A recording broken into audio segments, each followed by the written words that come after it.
இன்றைக்கி செய்ய போகிற பலகாரம் வெங்காயம் பக்கோடா. அதை எப்படி செய்யலாம் வாங்க வீடியோக்குள்ளே போகலாம். வணக்கம் வியூவர்ஸ், இன்றைக்கி நான் வெங்காயம் பக்கோடா செய்ய போகிறேன். அதுக்கு தேவையான பொருட்கள் இப்போ நம்ம பார்க்கலாம். நான் 3 வெங்காயம் எடுத்திருக்கேன். ஒரு பச்சை மிளகாய் சின்னதாக கட் பண்ணியிருக்கேன். கருவேப்பிலை, சோம்பு, சீரகம், கடலை மாவு 1.5 கரண்டி, அரிசி மாவு 2 கரண்டி, உப்பு தேவையான அளவு, தண்ணி தேவையான அளவு. ஓகேவா? இப்போ பாருங்கள், நான் வெங்காயத்தை இந்த மாதிரி சின்ன சின்ன ஸ்லைஸாக அழகாக வெட்டியிருக்கேன். இந்த மாதிரி தான் வெட்டிக்கணும். இப்போ நம்ம என்ன செய்ய போகிறோம்னாக்கா, ஓகேவா, இப்போ வெட்டியாச்சு எல்லாமே.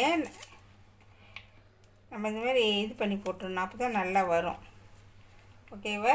இப்போ நம்ம என்ன செய்ய போகிறோம்னா, இது கூட சோம்பு சீரகத்தை இதில் சேர்த்துருவோம்.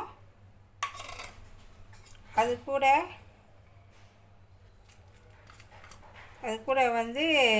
கருவேப்பிலை போட்டாச்சு. அடுத்தது பச்சை மிளகாய் சேர்த்துக்கிறேன் உரப்புக்கு. அதுக்கப்புறம் 2 கரண்டி அரிசி மாவு,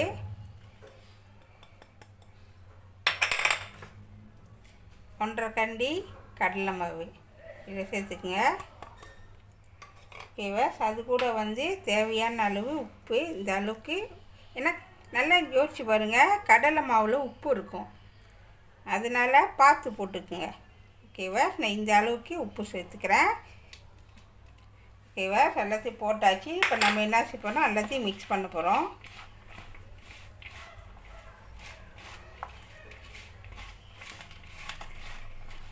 ஓகேவா? நல்லா மிக்ஸ் பண்ணுங்கள். உப்புலாம் நல்லா கணக்காக சேரணும். ஓகேவா? நல்லா மிக்ஸ் பண்ணியாச்சு. இது கூட நம்ம என்ன செய்யப்போம்னா, ஏன்னா வெங்காயத்தில் எப்பயுமே தண்ணி இருக்கும். அவசரப்பட்டு தண்ணி ஊற்றிடாதீங்க, கொஞ்சம் கொஞ்சமாக ஊற்றி விளைங்க. ஓகேவா? கொஞ்சம் கொஞ்சமாக ஊற்றி மிக்ஸ் பண்ணுங்கள், ரொம்ப ஊற்றிடாதீங்க. ஏன்னா வெங்காயத்தில் தண்ணி கண்டிப்பாக இருக்கும். அதனால் கொஞ்சம் கொஞ்சமாக ஊற்றி நல்லா மிக்ஸ் பண்ணுங்கள்.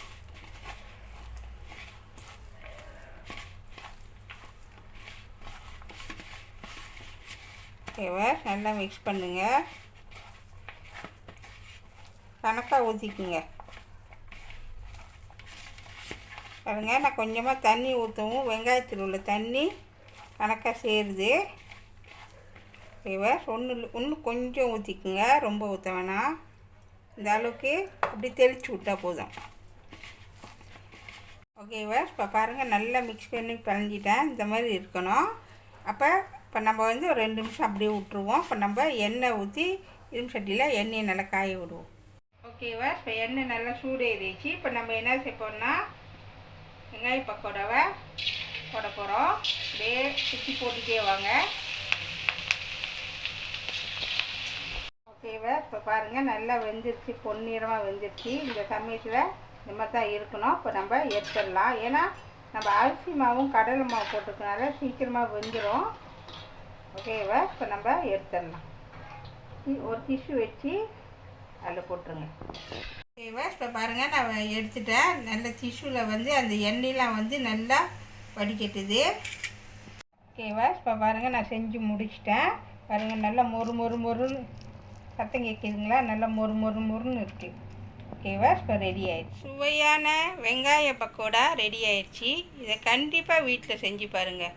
இந்த வீடியோ பிடிச்சிச்சின்னா மறக்காமல் லைக் பண்ணுங்கள், ஷேர் பண்ணுங்கள், சப்ஸ்கிரைப் பண்ணுங்கள். பக்கத்தில் உள்ள பெல்லை கிளிக் பண்ணுங்கள். அடுத்த வீடியோ சந்திப்போம். நன்றி, வணக்கம்.